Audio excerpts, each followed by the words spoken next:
दोस्तों आज हम डिफरेंसेस देखेंगे एक पुअर माइंडसेट और रिच माइंडसेट के बीच में। इसके लिए मैंने 3 बुक्स का सहारा लिया है, rich dad poor dad, 7 habits of highly effective people और द ई मिथ रिविजिटेड। दोस्तों सबसे पहला डिफरेंस एक पुअर माइंडसेट और एक रिच माइंडसेट वाले लोगों में ये है कि रिच माइंडसेट वाले लोग सबसे पहले अपने लिए एसेट्स बनाते हैं जो उनको हर महीने पैसे लाके दें और उसके बाद सारी कंफर्ट की चीजें खरीदते हैं। लेकिन गरीब माइंडसेट वाले लोग दिखावे के लिए, शो के लिए सारी यूजलेस चीजें खरीद लेते हैं और उसके बाद उनके पास पैसे ही नहीं बचते कहीं अच्छी जगह इन्वेस्ट करने के लिए और वो पूरी जिंदगी गरीब ही रह जाते हैं। इसका मैं एक रियल लाइफ एग्जाम्पल देना चाहता हूँ। कॉलेज टाइम में मैं एक कॉलोनी में रहता था जहाँ पर 6 या 7 घर थे। वो सारे के सारे बहुत ही अच्छे तरीके से डिजाइन करे गए थे, काफी खूबसूरत। उन सब घरों में से सिर्फ एक घर इनकम्प्लीट था और वो एक बिजनेसमैन का था। बाकी सारे घर डॉक्टर्स, इंजीनियर्स और प्रोफेसर के थे। जहाँ पे मैं रहता था वहाँ पे सिर्फ अंकल और आंटी थे और वो दोनों प्राइवेट यूनिवर्सिटी से रिटायर्ड थे एज अ प्रोफेसर और इसीलिए उन्हें कोई पेंशन भी नहीं मिलती थी। जब मैं पहली बार उनके घर गया था तो मुझे लगा था वो बहुत ज्यादा रिच हैं। उनकी कार से लेके इंटीरियर डिजाइनिंग, फर्नीचर, हर चीज परफेक्ट थी। मैं उनके फर्स्ट फ्लोर में एक रूम में रहता था। मैंने बहुत बार नोटिस किया कि अंकल और आंटी की बहस होती थी पैसों के रिगार्डिंग। कोई भी एक्सेस खर्चा उनके बीच में टेंशन क्रिएट कर देता था। एक बार मैं अंकल के साथ उनकी बालकनी में बैठा हुआ था तो मैंने उनसे कहा कि आपके साथ वाले पड़ोसी ने शायद अपना घर कंप्लीट नहीं किया। तो इस पर उन्होंने कहा, हाँ बहुत कंजूस है, कार भी नॉर्मल सी रखी है, एक ही फ्लोर बनाया है, इनकी वजह से हमारी कॉलोनी अच्छी भी नहीं लगती, पता नहीं पैसे खर्चते ही नहीं।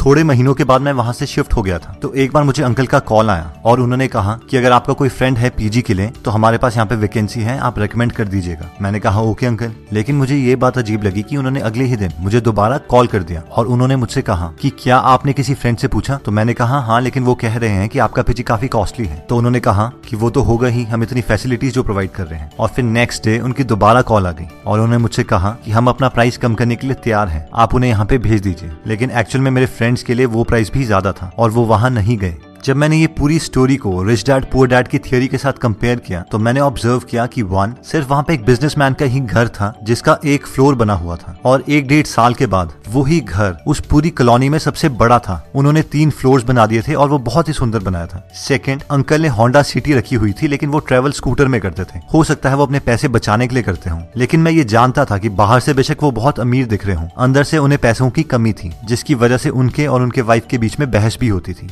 और दोस्तों पुअर मेंटालिटी वाले लोग ऐसी ही गलतियां करते हैं। सैलरी 15,000 होगी लेकिन आईफोन 50,000 का ले लेंगे। जितनी रिक्वायरमेंट है उससे बहुत बड़ी गाड़ी लोन पे ले लेंगे। 10-10 हजार की जीन्स ले लेंगे, शूज ले लेंगे। लेकिन अमीर मेंटालिटी वाले लोग इस चीज को एक्चुअल में कैलकुलेट करते हैं कि कोई भी प्रोडक्ट उन्हें कितनी वैल्यू प्रोवाइड कर सकता है और तभी उसके लिए पे करते हैं। नेक्स्ट पॉइंट कहता है कि अमीर मेंटालिटी वाले लोग सबसे पहले खुद को पे करते हैं, उसके बाद किसी और को। आप में से बहुत सारे लोगों ने रिच डैड पुअर डैड पढ़ी होगी लेकिन बहुत कम लोग रॉबर्ट और उनकी वाइफ किम कियोसाकी की एक्चुअल स्टोरी जानते हैं। इन दोनों की शादी से पहले रॉबर्ट बहुत ज्यादा उधार पर थे। ये दोनों चाहते थे कि अपनी लाइफ को इम्प्रूव करें लेकिन इनकी मंथली सैलरी से ज्यादा इनकी मंथली लोन इंस्टॉलमेंट्स थी जो इन्हें देनी पड़ती थी। लेकिन रॉबर्ट को अपने रिच डैड के सारे प्रिंसिपल्स याद थे जिन्होंने कहा था कि अपने आप को सबसे पहले पे करो। इसीलिए रॉबर्ट कहते हैं कि हम अपनी सैलरी का 20% हमेशा सेव करते थे। फिर चाहे उधार वाले लोगों से जितना मर्जी प्रेशर क्यों ना आ रहा हो, उस प्रेशर को हम एज अ मोटिवेशन यूटिलाइज करते थे और एक्स्ट्रा काम करके इंस्टॉलमेंट्स के लिए पैसा इकट्ठा करते थे, क्योंकि ये जानते थे अगर ये पहले उधार देने लग जाएंगे और अपने लिए कुछ भी सेव नहीं करेंगे तो ये कभी भी अमीर नहीं बन पाएंगे। और बाद में इन्होंने अपने सेव करे हुए पैसों से ही बाकी इन्वेस्टमेंट्स करी और फाइनली मिलियनेयर बन गए।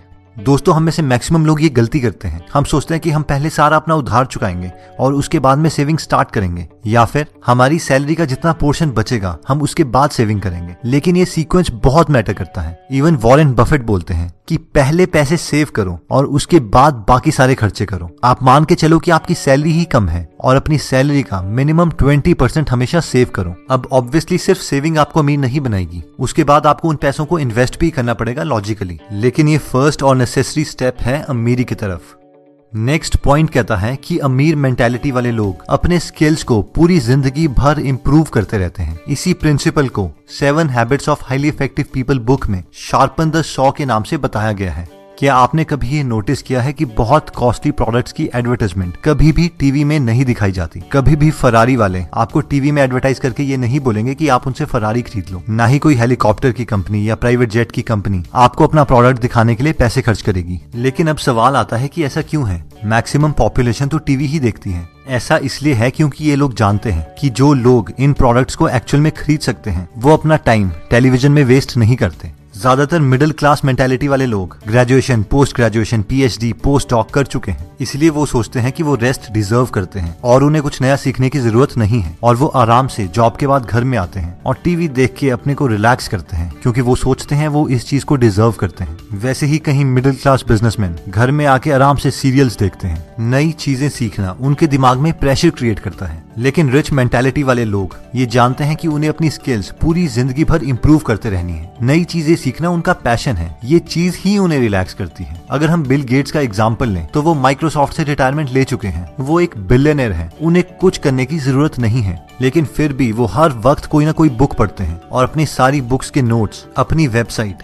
gatesnotes.com में डालते हैं। ये एक रिच मेंटालिटी का परफेक्ट एग्जाम्पल है, क्योंकि रिटायरमेंट के बावजूद बिल गेट्स अपनी वाइफ मेलिंडा के साथ एक फाउंडेशन चलाते हैं, जिससे वो पूरी दुनिया की हेल्थ से रिलेटेड प्रॉब्लम्स में कंट्रीब्यूट कर रहे हैं। हम में से बहुत कम लोग जानते हैं, लेकिन इंडिया के हेल्थ प्रोग्राम्स में इनकी फाउंडेशन ने बहुत ज्यादा कंट्रीब्यूशन किया है। दोस्तों, नेक्स्ट पॉइंट कहता है कि आउटसोर्स। मैक्सिमम लोगों की जब जॉब लगती है तो उनकी ये मेंटालिटी होती है, भाई अब तो अपनी लाइफ सेट है, जिसका इनडायरेक्टली मतलब होता है कि मैं अब ग्रो नहीं करना चाहता, मैं इसी जॉब में रहूंगा। अब क्योंकि हम उसी जॉब में रहेंगे तो हमारी सैलरी सिर्फ इंक्रीमेंट और प्रमोशन से ही बहुत प्रिडिक्टेबल मैनर में ग्रो करेगी, जिसका मतलब ये है कि अब हम स्कार्सिटी माइंडसेट में आ जाएंगे, यानी पैसे बचाने के माइंडसेट में। हम हर चीज से पैसा बचाने की कोशिश करेंगे। बिजली का बिल कैसे बचाएं, खाने में पैसे कैसे बचाएं, पानी का बिल कैसे बचाएं, और बस पूरी जिंदगी इसी स्किल को इम्प्रूव करते रहेंगे। लेकिन अमीर माइंडसेट वाले लोग ये जानते हैं कि उनके पास 24 ही घंटे हैं और एक लिमिटेड विल पावर है, और अगर उन्हें ग्रो करना है तो उन्हें और लोगों की हेल्प लेनी पड़ेगी। इसीलिए वो अपने मैक्सिमम काम, जैसे कि खाना बनाना, कपड़े धोना, ड्राइव करना, इवन की ऑफिस के टेक्निकल काम, वो आउटसोर्स कर देते हैं और सिर्फ उन स्किल्स पे काम करते हैं जो बहुत रेयर और वैल्यूएबल हैं, ताकि वो और ज्यादा ग्रो कर पाए। इसके दो फायदे हैं, एक तो वो अपनी कंट्री की इकोनॉमी में बहुत कंट्रीब्यूट करते हैं,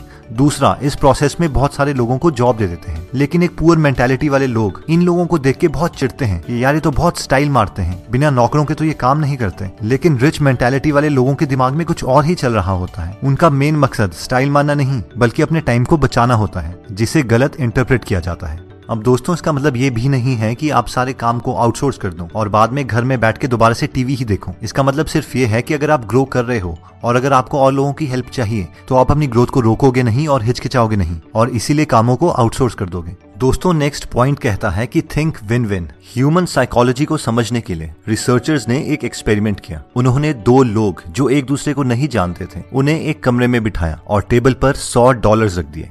रिसर्चर्स ने उन लोगों को बताया कि आपको ये $100 आपस में बांटने हैं, लेकिन हमारी कुछ कंडीशंस हैं। कंडीशन नंबर 1, पहला आदमी ये डिसाइड करेगा कि वो दोनों $100 को कैसे कैसे बांटेंगे। कंडीशन नंबर 2, दूसरा आदमी ये डिसाइड करेगा कि पहले आदमी ने जितने डॉलर्स उन दोनों में बांटे हैं, क्या वो उसे मंजूर है या नहीं। अगर वो उसे मंजूर है तो दोनों को उतने उतने डॉलर्स मिल जाएंगे, लेकिन अगर उसे वो चीज मंजूर नहीं है तो किसी को कुछ नहीं मिलेगा। अब रिसर्चर्स ने एक पैटर्न देखा, अगर पहला आदमी $100 को $50 करके बांटता था तो दूसरा आदमी उसे एक्सेप्ट कर लेता था और दोनों को $50 मिल जाते थे। अगर वो 60-40 करके बांटता था तो भी दूसरा आदमी उसे एक्सेप्ट कर लेता था। लेकिन अगर पहला आदमी उसे 70-30 करके बांटता था तो दूसरा आदमी उसे रिजेक्ट कर देता था और दोनों को कुछ नहीं मिलता था। यानी ह्यूमन इमोशंस का टिपिंग पॉइंट 70-30 था। रिसर्चर्स ने ये एक्सपेरिमेंट बहुत लोगों में रिपीट किया, लेकिन ये नंबर 70-30 के आसपास ही आ रहा था। उसके बाद उन्हें लगा शायद $100 डेवलप्ड कंट्रीज के लिए कम है, इसलिए वो डेवलपिंग कंट्रीज गए और उन्हें भी सेम ही ऑफर दिया, लेकिन उसके बावजूद रिजल्ट्स सेम रहे।